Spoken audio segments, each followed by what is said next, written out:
Praise the Lord. प्रभु आप सभी को बहुत आशीष दे।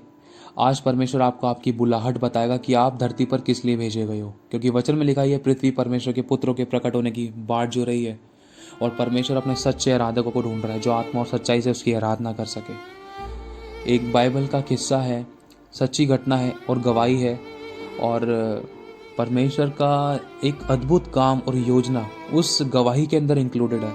तो सब आपके जीवन में भी परमेश्वर ने बहुत बड़ी योजना बनाई, तो उसको आज जानने में बिल्कुल भी ढिलाई ना दिखाना, बस मजबूत रहना और परमेश्वर के वचन के साथ जुड़े रहना और इस वीडियो को पूरा सुनना। परमेश्वर का आत्मा आपसे बात करेगा। एक राजा था, उस राजा के पास बहुत बड़ा राजपाट था, बहुत सारी सेनाएं थी उसके पास, और उसने एक ऐलान निकलवाया कि एक नगर में जो भी पहलौठे हैं, कि एक नगर था, उस नगर में जो भी पहलौठे हैं उन सभी पहलौठों की मृत्यु की जाए, मार दिया जाए। और हुआ क्या, सभी पहलौठों की मृत्यु कर दी गई, मार दिया गया, लेकिन एक बच्चा ऐसा बच गया जो परमेश्वर की योजना में था। और उस बच्चे की माँ ने उस बच्चे को एक नदी में बहा दिया, टोकरी में डालकर। हुआ क्या, अब वो बच्चा बहते बहते उसी राजा की बेटी के पास पहुंचा। वो बेटी नदी, उसकी राजा की बेटी नदी के पास थी, और फिर उसके बाद उस बेटी ने, राजा की बेटी ने उस बच्चे को उठाया, देखा ये बच्चा तो बहुत सुंदर है, इसको मैं पालूंगी। तो परमेश्वर ने उसकी बेटी के मन में डाल दिया। अब इस बात का ध्यान रखना कि जो आपके शत्रु है ना, परमेश्वर आपके शत्रु के सामने मेज लगा देगा। जो उस बच्चे का शत्रु था, परमेश्वर ने उस बच्चे को उसके शत्रु के घर में पलवा दिया। इस बात का ध्यान रखना। खुदा की योजना हम कभी समझ नहीं पाते, लेकिन उसकी योजनाएं हम सबके लिए बहुत अद्भुत है। हुआ क्या, उस बेटी ने उस लड़के को पाला, उस बच्चे को पाला। पालने के बाद वो बड़ा हुआ, उसी राजा के घर में उसका शत्रु, उसको मारने वाला पैदा हो गया, बड़ा हो गया।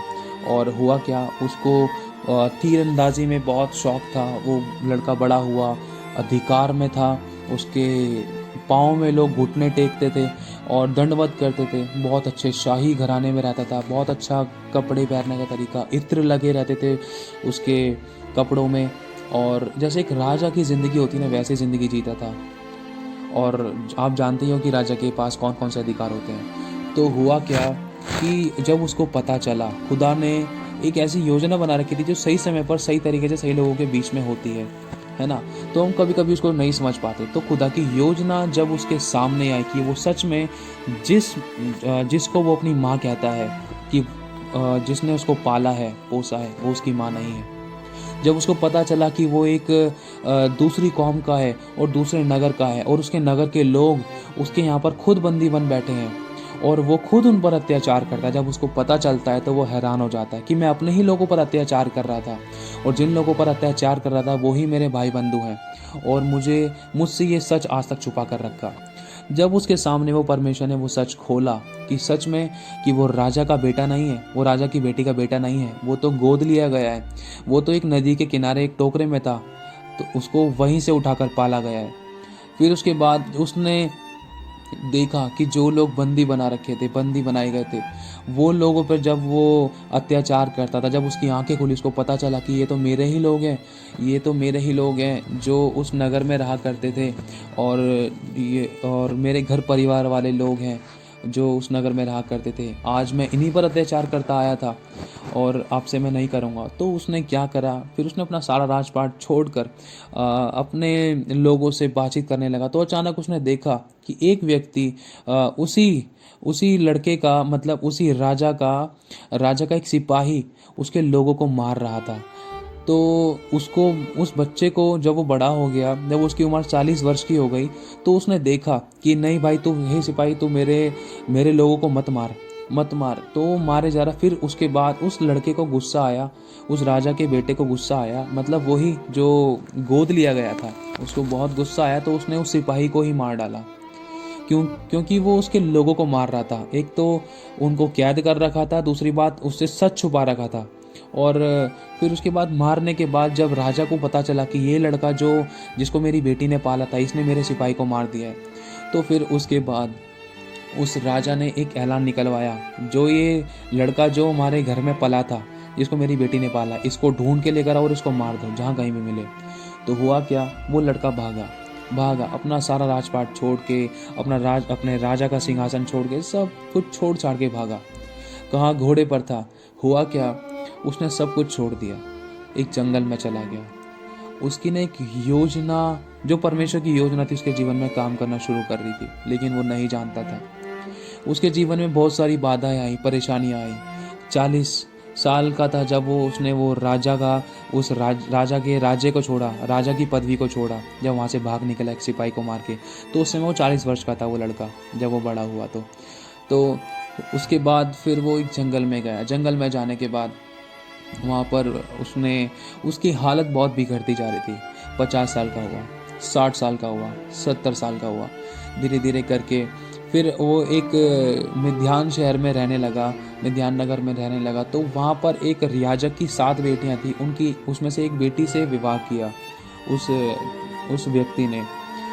तो विवाह करने के बाद उसके 2 बेटे भी हुए। विवाह करने के बाद फिर वो वहीं पर एक घर जमाई बनकर रहने लगा। फिर उसके बाद हुआ क्या, उसकी हालत ऐसे बिगड़ चुकी थी, दांत खराब हो चुके थे, चेहरा भद्दा हो चुका था, और बाल बिल्कुल चुपचुपे हो चुके थे, बिल्कुल गंदे हो चुके थे, बूढ़ा हो चुका था, 80 वर्ष का हो चुका था वो। मतलब जब उसने राजपाट छोड़ा उसके बाद 40 वर्ष तक वो भटकता रहा। उसके बाद उसकी शादी हुई, उसके बाद 2 बेटे हुए, उसके बाद वो भेड़ बकरी चराने लग गया। भेड़ बकरी चराने के बाद उसकी हालत ऐसी हो चुकी थी, बस अब मरा या तो अब मरा या तो अब मरा, ऐसी हालत हो चुकी थी, बिल्कुल ख़त्म हो चुका था। हाथ पैर में जान ना बची थी, बिल्कुल थक चुका था, हार चुका था। और उसके कपड़े इतने गंदे हो चुके थे। कहाँ एक टाइम पर राजपाट के राजाओं के घरानों के कपड़े पहनता था, शाही वस्त्र पहनता था, रॉयल फैमिली के वस्त्र पहनता था, इत्र लगा रहता था। और कहाँ दूसरी जगह, जब वो उस राजभवन से भाग कर आया, जब उसको 80 वर्ष हो गए, 80 वर्ष का जब वो हो गया, तो उसके कपड़ों से बदबू आने लगी। और कहाँ दूसरी जगह, जब वो राजभवन छोड़ा, अपनी राजा की गद्दी पे से जब हटा दिया गया वो, उसके बाद उसका जीवन ऐसा हो गया बिल्कुल जैसे एक लाचार, बीमार या अनाथ या कोई बेघर या कोई गरीब जीता है, इस तरीके से जीवन हो गया था। कहाँ घोड़ों पर सवार करता था और आज भेड़ बकरियों की छिची पोटी को साफ करता है। और कपड़े इतने गंदे, कपड़े में बदबू आती थी, बाल लगे रहते थे, और चप्पल भी फटी फटी रहती थी, और कोई कुछ ओढ़ने के लिए भी नहीं होता था। मतलब परमेश्वर ने कितनी ऊंचाई से बिल्कुल नीचाई पे लेकर आ गया। कहते हैं ना, जो घमंड करता है, परमेश्वर घमंडियों का सामना करता है। उस समय उस लड़के को बहुत घमंड था जब उसके पास राजपाट था। लेकिन जब उसका राजपाट छीन लिया गया, जब वो वहां से भाग कर आया, तो इसकी हालत ऐसी हो चुकी थी, बिल्कुल गंदा हो चुका था, कोई पूछने वाला नहीं था, बिल्कुल भद्दा हो चुका था। क्योंकि कभी कभी हम अपने कामों पर, अपनी तीरंदाजी पर, अपने दौलत पर, शौहरत पर, बुद्धि पर, विचारों पर, अपने कामों पर घमंड करते हैं कि हाँ मैं ये कर सकता हूँ, मैं वो कर सकता हूँ, ये तो मैं कर लेता हूँ, वो तो मैं कर लेता हूँ, तेरे से अच्छा मैं कर सकता हूँ। तो परमेश्वर उसी चीज़ के अंदर हमें कमज़ोर बना देता है। क्यों? क्योंकि घमंडियों का सामना करता है वो। जो उसके सामने दीन और शिरोमणि जो उसके सामने दीन और नम्र बनता है ना, परमेश्वर उसको शिरोमणि बना देता है, बहुत ऊंचे पे उठा देता है। लोग उसको देखते हैं तो पहचान लेते हैं कि ये वो वंश है जिसे यहोवा ने आशीष दी है। कभी कभी हम सोचते हैं ना कि मुझे सब कुछ आता है, कि मेरे सामने किसी की नहीं चल सकती, मुझसे ज़्यादा बुद्धिमान कोई है ही नहीं, मुझसे ज़्यादा बात करने का तरीका तो किसी के पास है ही नहीं, मुझसे बड़े चमत्कार नहीं कर सकता कोई। लेकिन उसी को मट्टी चाटनी पड़ जाती है। क्यों? क्योंकि परमेश्वर घमंडियों का सामना करता है। तो वो घमंड था इस व्यक्ति के अंदर, वो घमंड था जब ये राजमहल में राजाओं के घरानों में रहता था। तो खुदा ने इस व्यक्ति को घोड़े पे से उतार कर मट्टी चटवा दी।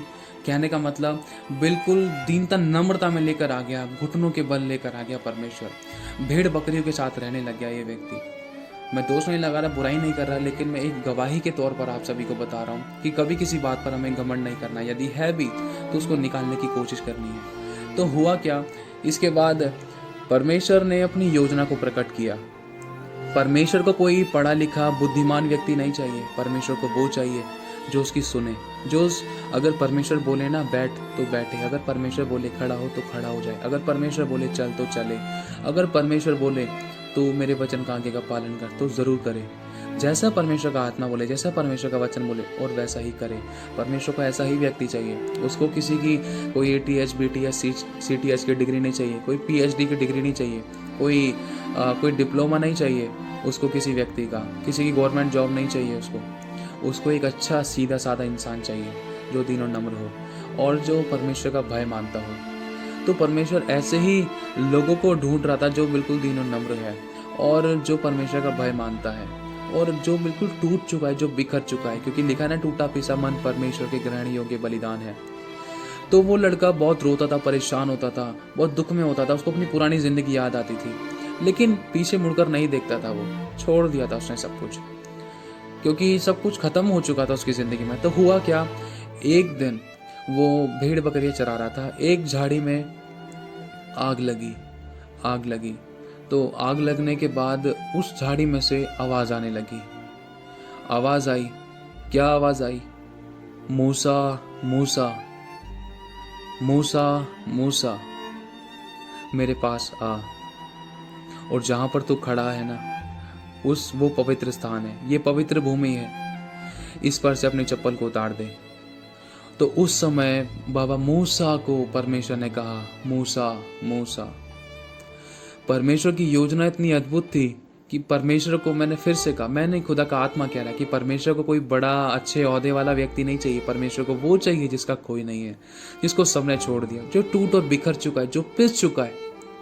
उससे परमेश्वर बात करना चाहता है, उससे बोलना चाहता है, अपने दिल का हाल बताना चाहता है, उसको बुलाना चाहता है, उसको इस्तेमाल करना चाहता है।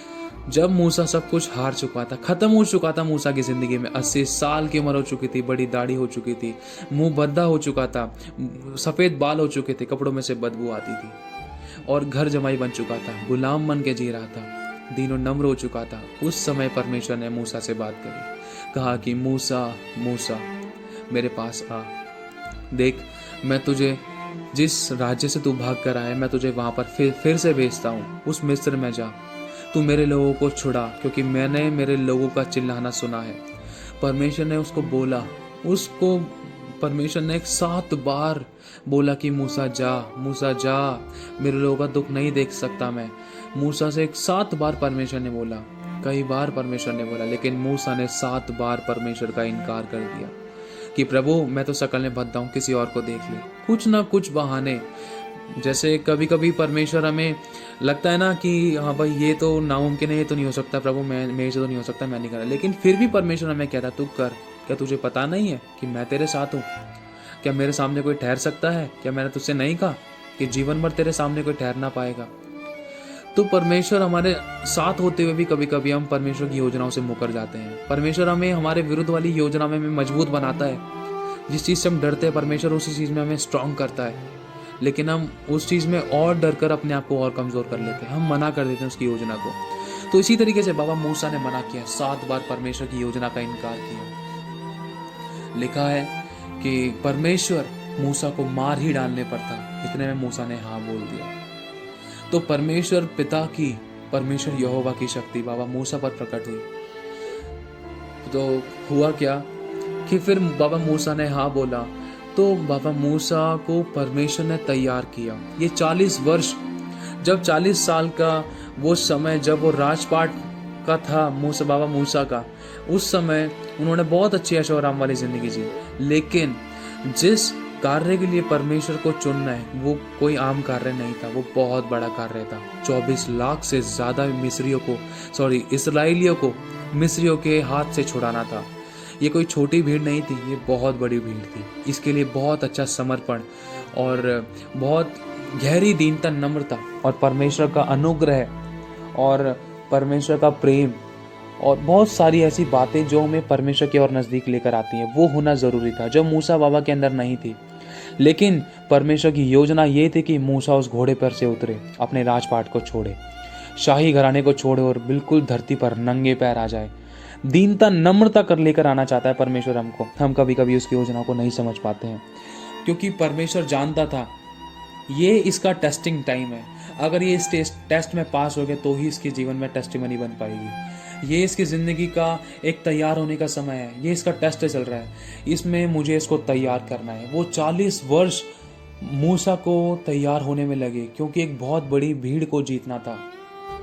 तो यही है। और फिर उसके बाद परमेश्वर ने मूसा से इस तरीके से बात करी कि आपको, अगर आप कभी निर्गमन का अध्याय पढ़ोगे ना, उसमें हर अध्याय में शुरुआत में और हर लाइन की स्टार्टिंग में लिखा हुआ है कि यहोवा ने मूसा से कहा, यहोवा ने मूसा से कहा, यहोवा ने मूसा से कहा।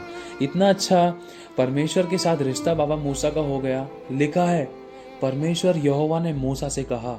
इस बात को समझने की कोशिश करो, इस बात की गहराई जानो। और परमेश्वर ने जब आज्ञा दी कि जा मिस्र देश में जा और मेरे इजराइलियों का मैंने रोना सुना है, उनको वहाँ से छुड़ा कर लेकर आ। मैंने तुझे सामर्थ दिया, मैंने तुझे शक्ति दिया। परमेश्वर ने अपने सामर्थ से मूसा बाबा का अभिषेक किया। अगर परमेश्वर आपको कभी इस्तेमाल करना चाहता है ना, तो उसके लिए पहले आपको तैयार करेगा कि कभी आप किसी के सामने कमज़ोर ना बनो, कभी कोई समस्या को देखकर ना डरो कि उस समस्या पे शत्रु पर जय पाओ, क्योंकि यहोवा आपके साथ में है। तो परमेश्वर ने पहले सामर्थ और ताकत से मूसा बाबा का अभिषेक किया, जब ही तो 10 विपत्तियां भेजी गई, क्योंकि मूसा को यह अधिकार दिया गया। इस बारे में प्रकाशित वाक्य में लिखा है, आप जान सकते हो कि किसको समुद्र को लाल बनाने का अधिकार है, 2 भाग करने का अधिकार है। ये परमेश्वर ने बाबा मूसा को दिया। और एक बात और कहना चाहता हूँ, जब परमेश्वर बाबा मूसा के द्वारा उस 24 लाख इजराइलियों की भीड़ को लेकर आया, सिर्फ एक ही लीडर था। कौन था? बाबा मूसा। ये कोई आम बात नहीं है। आज अगर 200, 300, 400 या 1000 या 1 लाख मान लो, 1 लाख भी भीड़ अगर हमारे पीछे, अगर आपके पीछे होती भी है, तो उसको संभालना कोई आसान काम नहीं है। उसके लिए आंसू बहाने पड़ते हैं, उनके लिए रोना पड़ता है, गिड़गिड़ाना पड़ता है, उनके लिए प्रार्थना ही करनी पड़ती है। हर पल हर क्षण उनके लिए तैयार रहना पड़ता है। अपने आप को बुलाए जाने और चुन ले जाने को भली बातें सिद्ध करने का यत्न करना पड़ता है। बहुत सारी बातें सहनी भी पड़ती हैं, अच्छी भी सहनी पड़ती हैं, बुरी भी सहनी पड़ती है, सुननी भी पड़ती है। सब कुछ करने के बाद भी यह आसान नहीं है। बहुत पवित्रताई, सच्चाई, बहुत खराई का जीवन चाहिए इस बात के लिए। बहुत सामर्थ्य, बहुत दीनता, नम्रता का जीवन चाहिए। इसमें ऐसा नहीं चलता कि सामने वाले ने 4 बातें बोल दी और हमने उसको 4 सुना दी। इसमें अगर आप चाहो तो मैं आपको कुछ वचन पढ़ के अभी बताऊंगा। इसको आप सुनोगे तो आप हैरान हो जाओगे कि परमेश्वर के प्रेरितों का जीवन कैसा था, कि एक भविष्यद्वक्ता और प्रेरित का जीवन कैसा होता है और हमारा जीवन कैसा होना चाहिए। अगर हम ऐसे बनना चाहते हैं, तो परमेश्वर के लिए जीना चाहते हैं, तो जैसे कि लिखा है 1 कुरिन्थियों 4 अध्याय 9वीं आयत में, मेरी समझ में परमेश्वर ने हम प्रेरितों को सबके बाद उन लोगों के समान ठहराया है जिनकी मृत्यु की आज्ञा हो चुकी है, क्योंकि हम जगत और स्वर्गदूतों और मनुष्य के लिए एक तमाशा ठहरे हैं।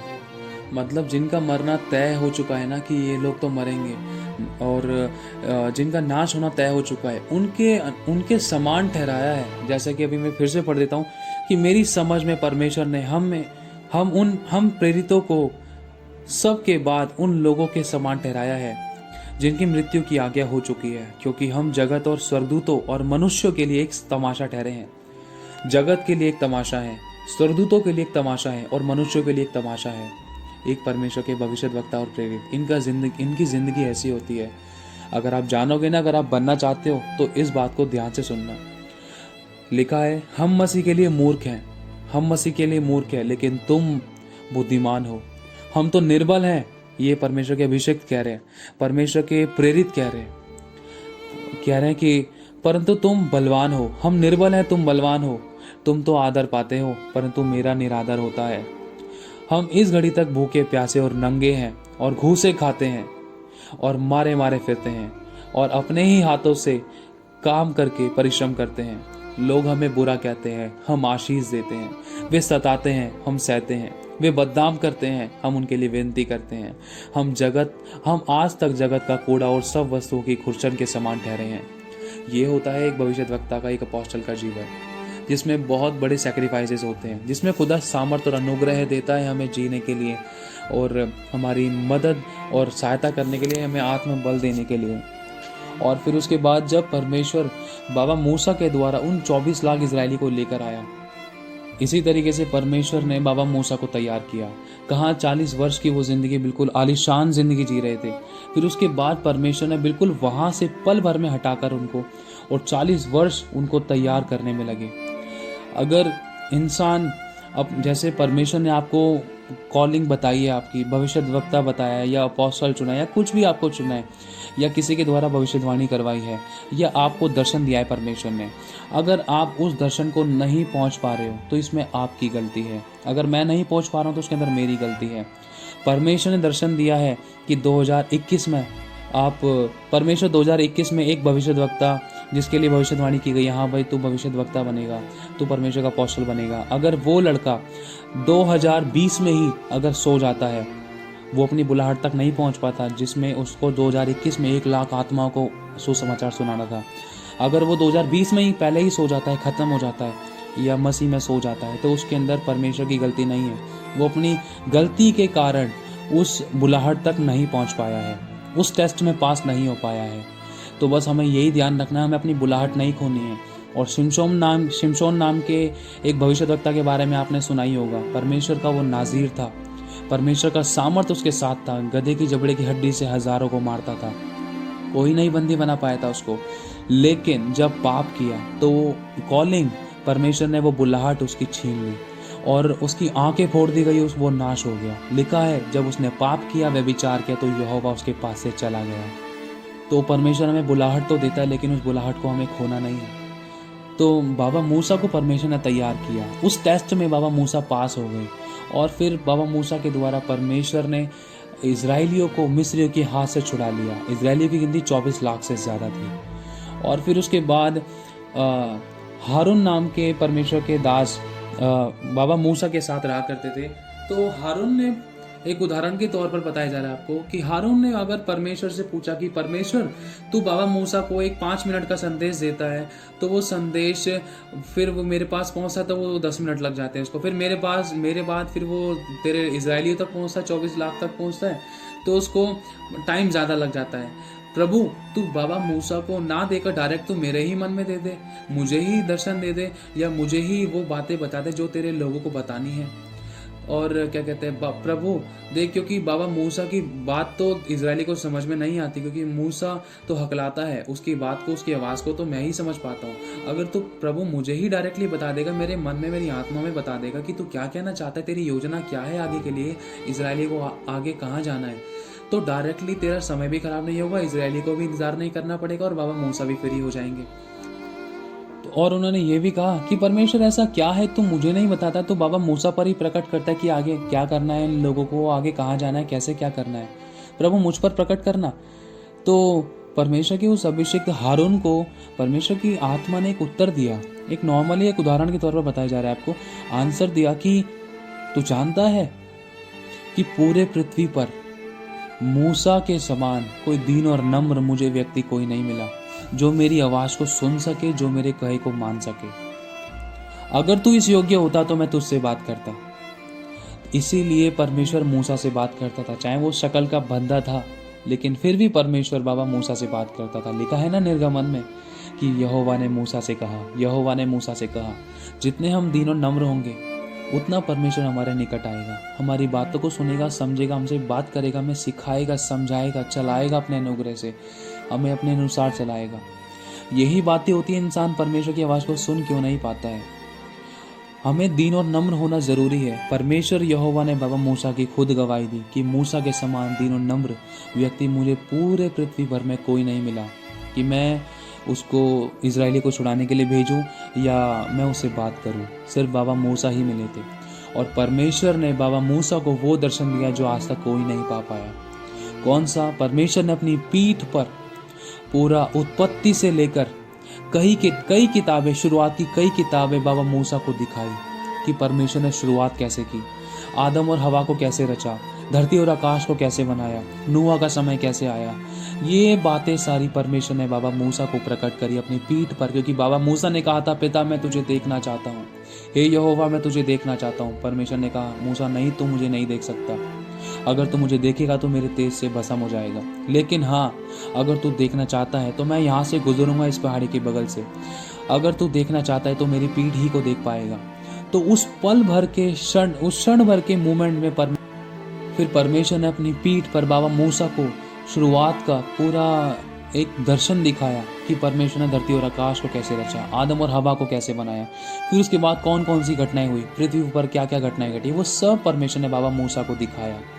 और आपको मालूम होगा कि बाबा मूसा के द्वारा परमेश्वर ने इतने बड़े बड़े चमत्कार किए जो आज तक धरती पर नहीं हो पाए। बड़े बड़े समुद्र को परमेश्वर ने 2 भाग कर डाला और परमेश्वर ने बाबा मूसा के द्वारा 10 विपत्तियां भेजी, जिसके बारे में प्रकाशित वाक्य में भी लिखा हुआ है। इतने बड़े बड़े चमत्कार जो आज तक नहीं होते परमेश्वर ने उस लीडर के द्वारा किए जिसको तैयार करने में 40 वर्ष लगे। बुलाहट की कोई उम्र नहीं होती, इस बात का ध्यान रखना। सच में प्रभु का बहुत धन्यवाद करते हैं। बस एक बात कहना चाहूँगा, अपनी बुलाहट को कभी मत भूलना। अगर आप परमेश्वर ने आपके लिए परमेश्वर ने योजना बना रखी है, उसने चुना है आपको, उसने कहा है आपसे, आज वो कहता है कि उठ प्रकाशमान हो, क्योंकि यहोवा का प्रकाश आ गया है और यहोवा का तेज तेरे ऊपर उदय हुआ है। देख जाति जाति पर तो घोर अंधकार है, लेकिन यहोवा तुझ पर उदय होगा। उठ, अपनी कमर बांध और दृढ़ हो जा, भय ना खा। क्या मैंने तुझे नहीं कहा? क्या मैंने तेरी कमर नहीं कसी? क्या मैंने तुझसे नहीं कहा, हियाव बांध और दृढ़ हो जा, भय ना खा, तेरा मन कच्चा ना हो। जहाँ जहाँ तू जाएगा वहाँ वहाँ तेरा परमेश्वर तेरे साथ रहेगा। जिस जगह पे तू कदम रखेगा वो जगह मैं तुझे दे दूंगा। तू सिर्फ मेरी ओर ताक, देख मैं तुझे कैसे ऊंचा उठाऊंगा। अपने आप को मेरे लिए दे दे, मैं तुझे धन्य लोगों की श्रेणी में गिनूंगा। तो प्रभु आप सभी को बहुत आशीष दे। परमेश्वर का आत्मा आपसे बात करे इस विषय में। सच में परमेश्वर ने एक अद्भुत योजना रखी थी बाबा मूसा के लिए, लेकिन वो समझ में बाद में आई। क्योंकि जो परमेश्वर हमें बड़ा देता है, पहले उसके हमें योग्य बनाता है कि हम उस आशीष को, उस ब्लेसिंग को, उस योजना को, उस सामर्थ को, उस ताकत को, उस जिम्मेदारी को कभी खोने ना पाएं और परमेश्वर की आंखों में कभी आंसू ना आए और परमेश्वर की इच्छा को, परमेश्वर की बुलाहट को कभी गंवाने ना पाएं। और परमेश्वर ने जो भरोसा आप पर और मुझ पर किया है, कभी उसको हम धोखा ना दें, कभी उस भरोसे को हम तोड़ने ना पाएं। तो प्रभु आप सभी को बहुत आशीष दे, आप सभी के मन की आंखें ज्योतिर्मय करें। आप सभी को जय मसीह की।